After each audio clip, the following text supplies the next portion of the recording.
Oi galera, aqui estou no início do vídeo para explicar que a lore da fogueira de Dark Souls é muito complexa e difícil de explicar, então é muito superficial algumas coisas. E eu vou tentar explicar de um jeito que consiga. Muito parte desses vídeos é teoria ou tentar explicação, mas algumas teorias fazem muito sentido se nós pensarmos do jeito que está aparecendo na tela. Eu tentarei explicar a fogueira da melhor forma possível que eu puder, sabe? Mas é muito complexo em explicá-la certinho. Por favor, galera, se inscreva no canal aí, me ajude a chegar a 10 inscritos e deixa um likezinho aí, pelo menos pra apoiar eu. Falou aí e fiquem com o vídeo. Oi galera, no vídeo de hoje eu vou tentar explicar como funciona a primeira chama em Dark Souls 1. A primeira chama surgiu na Era dos Anciões, naquela época que só existia dragões em Dark Souls, era muito complexo na época. Na Era dos Anciões só existiam dragões ou coisas desse tipo. Então no tempo surgiu um fogo, que surgiu tanto bem quanto mal, que foi a primeira chama. Então a chama criou 4 tipos de forma de vida. Nito, o Guardião da Morte, a Bruxa da Elizabeth, vamos lembrar o nome, o Gwyn e o Pigmeu Furtivo. Esses são os quatro primeiras formas de vida que a chama criou. Ela deu uma parte do poder dela para cada um deles, dando 4 almas para cada um deles. Eu não vou falar muito deles porque eu quero fazer um vídeo próprio explicando como funciona todos eles, porque eles são bem da hora e muito únicos, sabe?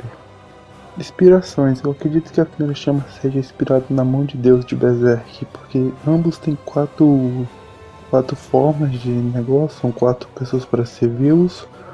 Ambos conseguem controlar, parece, o destino ao longo da série mostrada. A mão de Deus controla o destino dos apóstolos. A fogueira parece controlar o destino, parece um pouco dos undead, como se estivesse formulando o destino dele, de um jeito que não parece. É complicado explicar isso. Ao longo da série Dark Souls, a gente vive perseguindo, buscando como restaurar a chama, matando os antigos lords, nosso undead, não é? Mas algo que eu percebi, de algum jeito o destino estava sendo alterado para garantir que o undead chegasse até a chama, como a chama estivesse alterando a realidade. É uma teoria minha, mas não sei se é certinha assim, porque parece muito em momentos que estão no meio certo, como se algo estivesse alterando o destino para garantir. A primeira vez que eu percebi isso foi quando a gente chega quando a gente sai aquele local dos Andes, esqueci o nome, o hospício lá. Bem lá a gente encontra um tipo de corvo, que seria tipo um corvo gigante que leva a gente até Firewing Shrine. Isso é meio complicado, mas é o que seria a chama controlando o corvo naquela hora. Depois que a gente acende a primeira chama, que seria no final de Dark Souls 1, a gente apresenta ter tipo uma explosão de fogo grande, enorme, que a chama absorvendo as almas. Mas isso eu tenho que explicar o surgimento dos Undeads, né? Tem que explicar o final de como acende a chama. Os Undeads surgiram quando a bruxa de Azavif, tentou criar uma chama artificial e criando a morte dos Undeads e os demônios, que seriam meio que seres inimigos, nossos inimigos no Dark Souls. Nisso a chama criou os Undeads, que seriam entidades. Eu vou fazer um vídeo explicando como funcionam os Undeads corretamente. A chama não parece conseguir alterar almas ou alterar o que os NPCs podem fazer. Isso seria ser tipo um conceito alma de Dark Souls. Então a chama só pode alterar o mundo ao seu redor, mas não as formas de vida. De algum jeito ela não consegue. Isso é estranho, mas é tipo uma força do destino, então faz sentido. A chama às vezes age como se fosse uma fonte de vida, algo como um animal querendo sempre manter sua vida ganancioso. Ou alguma coisa assim, muito complexo entender ela. Existem muitas formas de entender a chama, então é meio complexo explicá-la corretamente. Espero que eu consiga explicar da melhor forma. Eu não entendo muito bem a história de Dark Souls 2, mas eu vou explicar. Existe algo diferente em Dark Souls 2. A primeira chama foi alterada de local para um trono. Isso é o que eu entendi de Dark Souls 2 um pouco, mas isso significa que um rei Hendrik de Dark Souls 2 conseguiu alterar a chama de local. Isso foi incrível, considerando que a chama é tão poderosa, né? Como isso foi possível? Eu tenho teorias, mas depois eu faço sobre isso. Em Dark Souls 3 eu vou falar um pouco. Existe umas pseudo mostrando uns NPC provando que a chama pode alterar talvez o tempo. Como o ferreiro de Dark Souls 1 está no Dark Souls 3, isso quer dizer que a chama pode ter tentado. Como no Dark Souls 3 os undeads não existem mais, é possível que, como os undeads estivessem acabando, a chama pudesse ter tentado puxar undeads do passado para garantir que ganhasse naquele tempo. Então, tipo, bagunçando a linha temporal de Dark Souls. E isso é incrível, considerando que a chama consegue alterar até o tempo, mano. É muito poder. Essa parte aqui da chama é uma teoria, mas eu acredito que seja verdade, porque existem muitas provas que isso foi feito.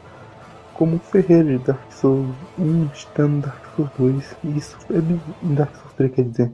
Isso é bizarro, mano, considerando que a chama é tão poderosa assim. É sério. Foi provado em Dark Souls 1 que é possível invadir mundos de jogadores, blá blá blá.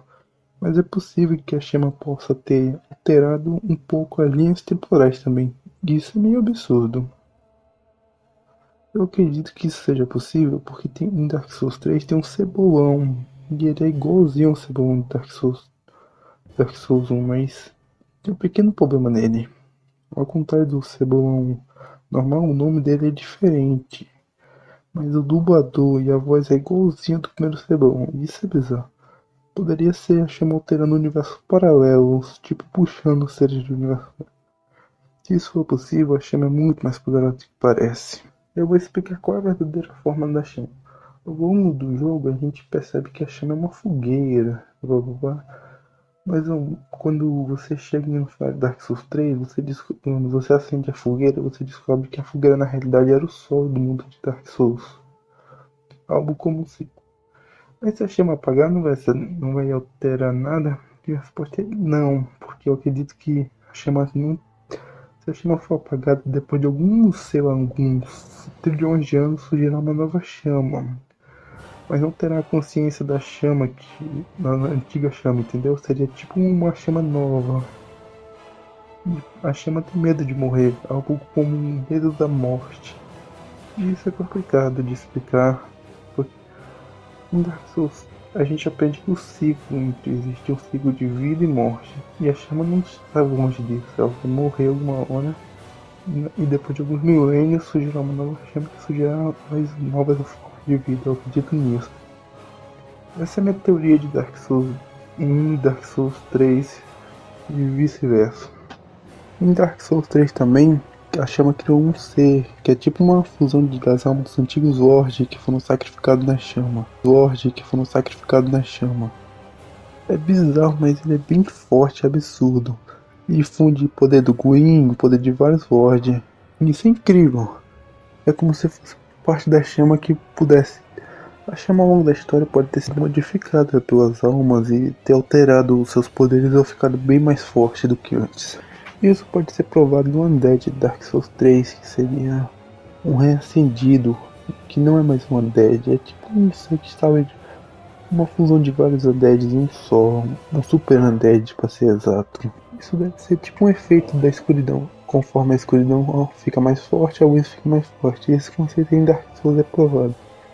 Então a chama chegou a um nível de poder que conseguia alterar o tempo e talvez alterar um pouco as realidades. Isso é absurdo se nós pensarmos que é como se a cada jogo ela estivesse ficando mais evoluída, mais poderosa, criando seres mais fortes. Então é um ciclo de evolução infinita, mais ou menos, seria explicado.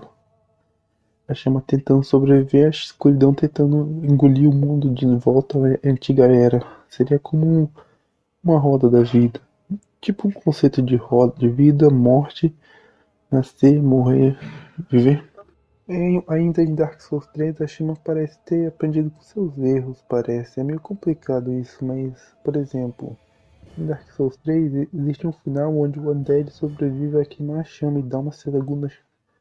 Eu acredito que ele não voltou como Undead, mas sim como humano, como se a chama estivesse recompensando ele, como se tivesse mais humano, por exemplo. Eu acredito que seja isso, porque é bem possível. Ao longo do tempo com as almas, a chama pudesse ter aprendido a sentir coisas, evoluir, ficar mais forte e vice-versa, entendeu? Então é possível que isso tenha acontecido, né? Lembrando que é uma teoria, então não pode estar totalmente certa. E essa foi a minha explicação da chama de Dark Souls. Eu entendo que foi meio confuso, mas a chama é muito complicada de entender e difícil de explicar, entendeu? Obrigado pelo vídeo aí, galera, e falou aí.